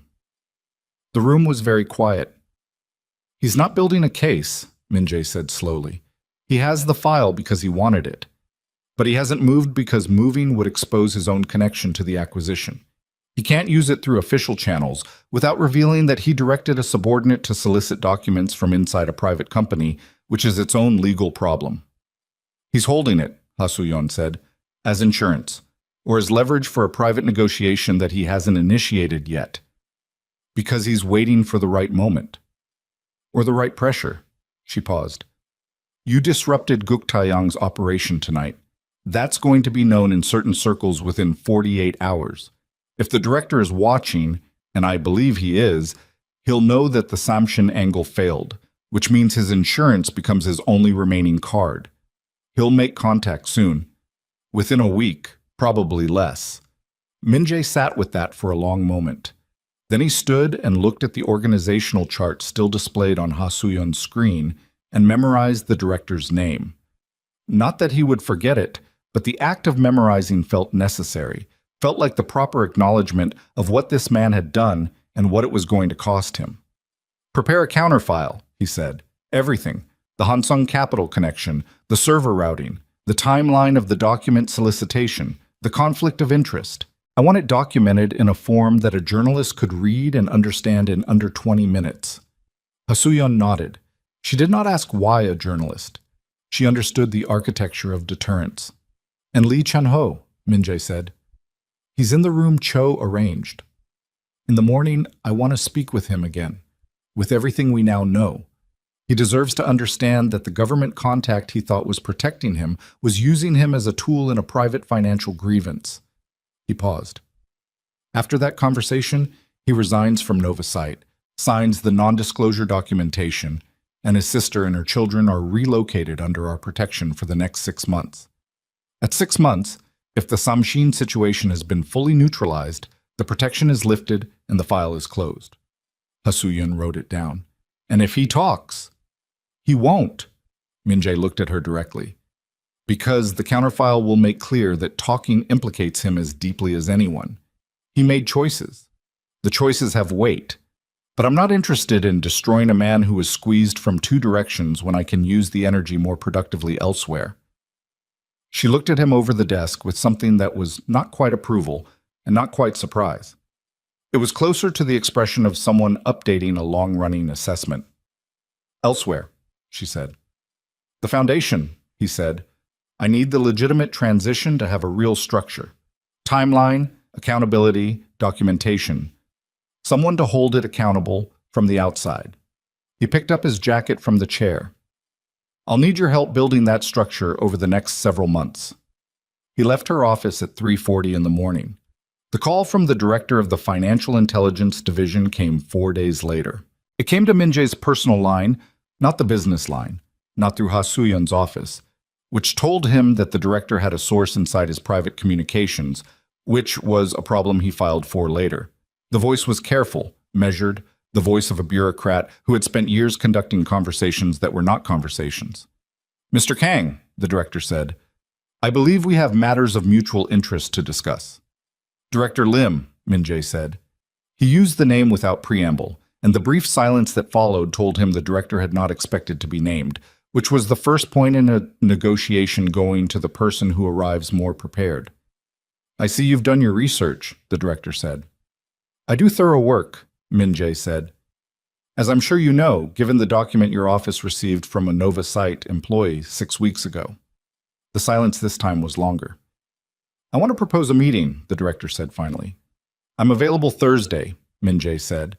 "My attorney will be present. I'll also be bringing documentation that I think you'll want to review before we discuss terms. It relates to Hansung Capital Partners and your tenure there, and the question of whether your interest in Novasite's internal files constitutes a personal financial conflict of interest under the Government Ethics Act." He kept his voice even. "I'm not raising this as a threat, Director Lim. I'm raising it because I think both of us will have a more productive conversation if we both understand the full shape of the situation before we begin." Another silence, longer than the previous 2. "Thursday," the director said. "Thursday," Min-jae confirmed.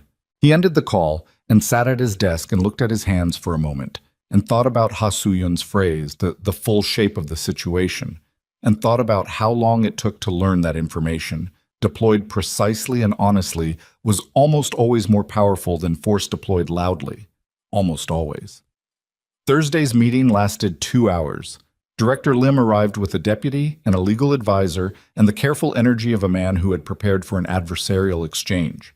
He found instead a conference room in the Novasite building, a full and accurate accounting of the document solicitation timeline, presented by Ha-Soo-yeon in the flat, precise language of a forensic accountant, and a counter-proposal from Min-jae's legal team that was so cleanly structured that the deputy director spent 40 minutes reading it twice. The counter-proposal was simple. Director Lim would return all copies of the Novasite documents, document the return formally, and recuse himself from any financial investigations touching Min-jae's corporate holdings for the remainder of his tenure.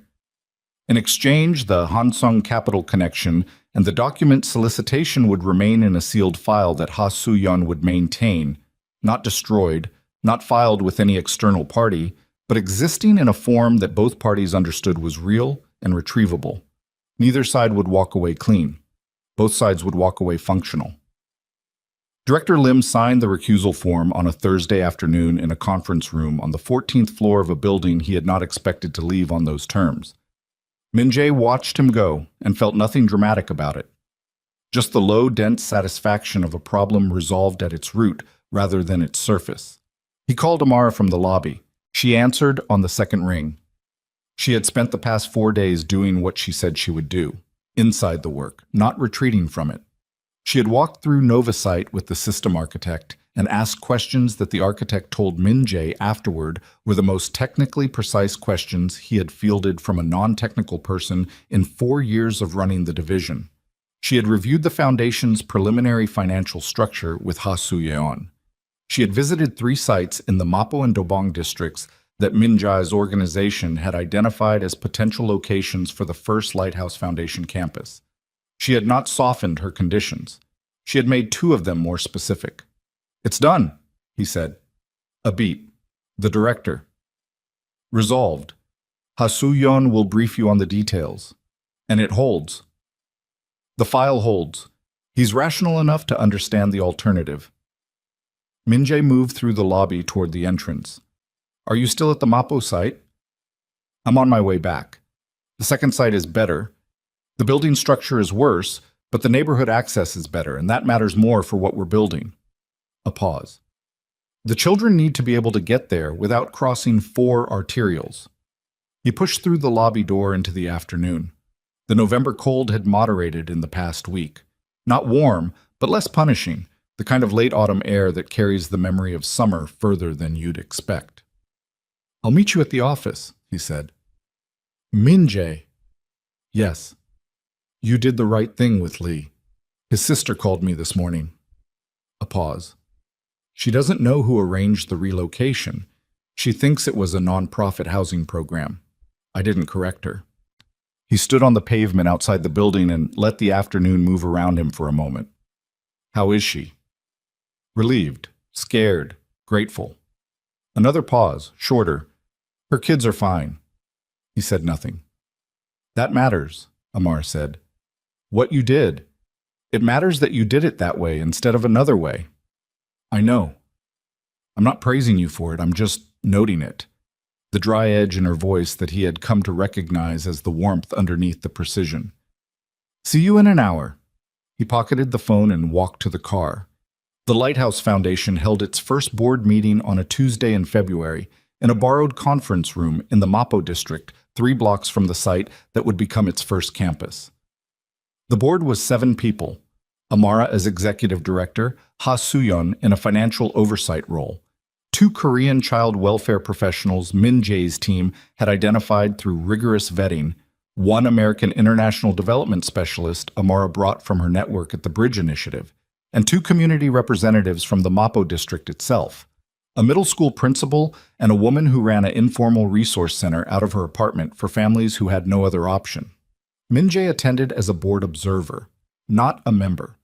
His name was not on the founding documents. The foundation's public face was Amara's, her credentials, her professional history, her network. And this was not a concession or a strategy. It was an accurate reflection of what the foundation was.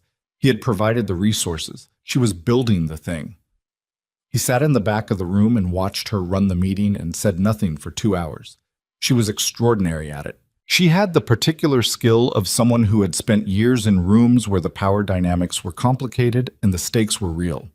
She listened in a way that made people feel heard without mistaking being heard for agreement, and she moved the agenda forward without anyone noticing that she was moving it. And when the community representative from Mapo asked a pointed question about where the foundation's funding actually came from and what strings were attached to it, Amara answered it directly, completely, and without defensiveness, in a way that left the woman visibly reassured rather than managed. After the meeting, when the others had filtered out, she found him still in the back of the room, his jacket on, his hands resting on the table in front of him. "You didn't say anything," she said. "I didn't have anything to add." She sat down across from him. The room was empty now, the February light coming through the window at a low angle, the kind of winter light that makes everything it touches look permanent. "The alley," she said. He looked at her. "You told me in the restaurant that night that you wanted to take me back to it." She tilted her head slightly. "The alley in Seodamungu, where you were when I found you." He had not forgotten. He had not brought it up in the weeks since because the weeks had been dense with other necessities, and because some things, he had learned, should not be rushed toward. "Are you ready for that?" he said. "I've been ready since Thursday," she said. "I was waiting to see if you were." They went on a Saturday. The alley was 3 blocks from Seodamun Station, tucked behind what had been an international school and was now a private language institute occupying the same building. The neighborhood had changed around it in 19 years. New construction at the western end, a coffee shop where there had been a vacant lot, cleaner pavement. But the alley itself had not changed in any way that mattered. It was still narrow and still cold in February, and still the kind of place that people moved past without looking into. Min-jae stopped at the entrance. He had been here twice before in 19 years. Once when he was 22, a deliberate return to fix the geography of it in his adult memory rather than let it live only in a child's distorted recall, and once at 29, the year Novasite became technically capable of running the search he'd always intended. Both times he had stood here for a few minutes and left without naming what he felt because he did not have the language for it, and there had been no one to speak it to. Amara stood beside him. She did not take his hand. She looked at the alley the way she looked at everything, with her full attention, not filling it with what she expected to find. They walked in. The specific patch of concrete was against the left wall, near the old service door of the school building, now painted over in gray. He stopped there. He looked at the concrete. There was nothing to see. There never was, in places where the important thing happened entirely in the dimension of experience rather than the physical world. He reached into his shirt and held the locket. He had been holding it the same way for 19 years, and it still fit in his palm the same way, worn smooth in the same places, the clasp still slightly stiff. Amara watched him.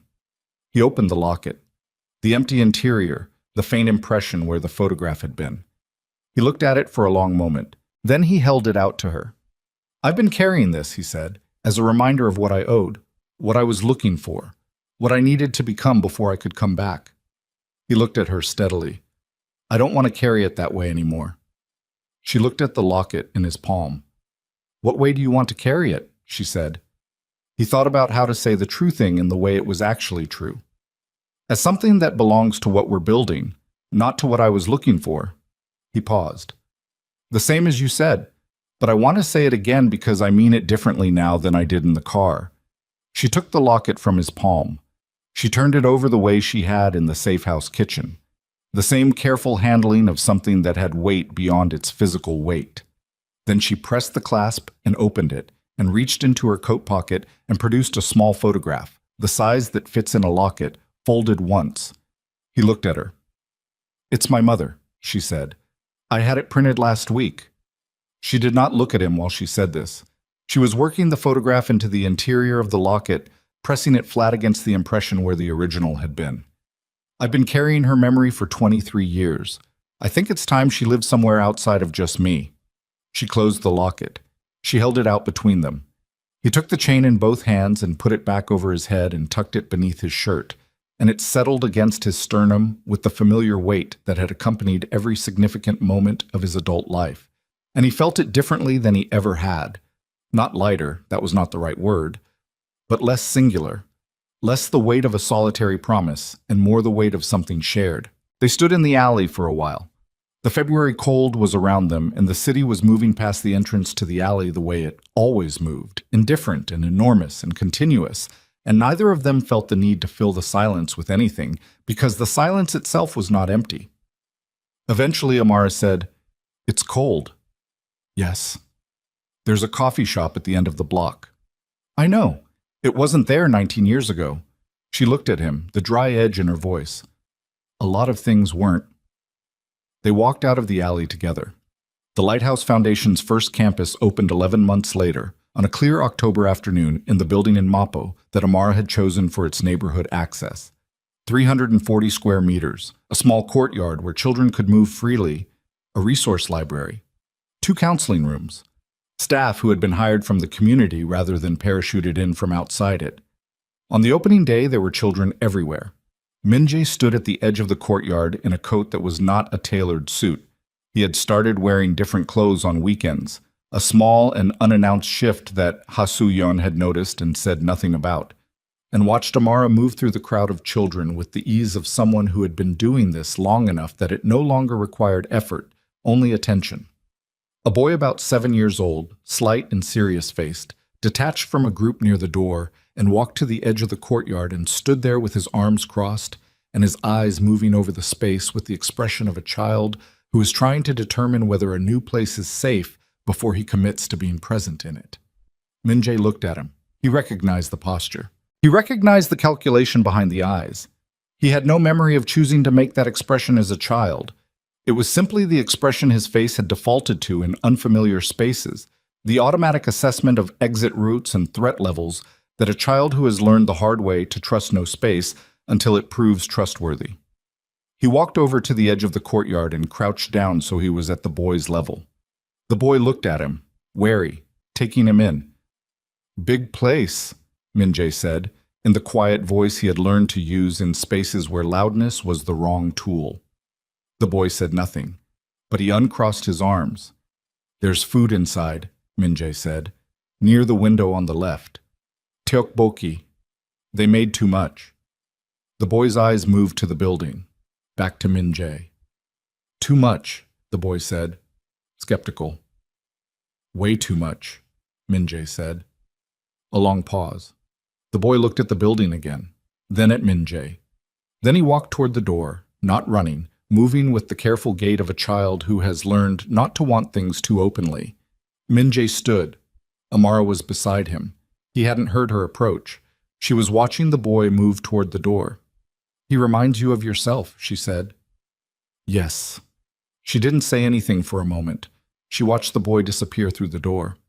"He'll be all right," she said. Not a prediction. Something more like a commitment. "Yes," Min-jae said, and he meant it the same way. They stood together in the courtyard while October light moved across it, and children filled the space that had been empty until someone decided it shouldn't be, and the locket against his sternum held the photograph of a woman he had never met, and the promise of the girl who had given it to him, and the weight of everything that one act of seeing, one person choosing not to walk past, had set in motion across 19 years and thousands of lives, and the long, complicated distance between a winter alley and this courtyard on a clear October afternoon. There was no clean ending to it. There never is, in lives that have been genuinely lived. But there was this. 2 people standing in the same space, having chosen each other with full knowledge of the cost, building something that would outlast the choosing. That was enough. That had always been enough.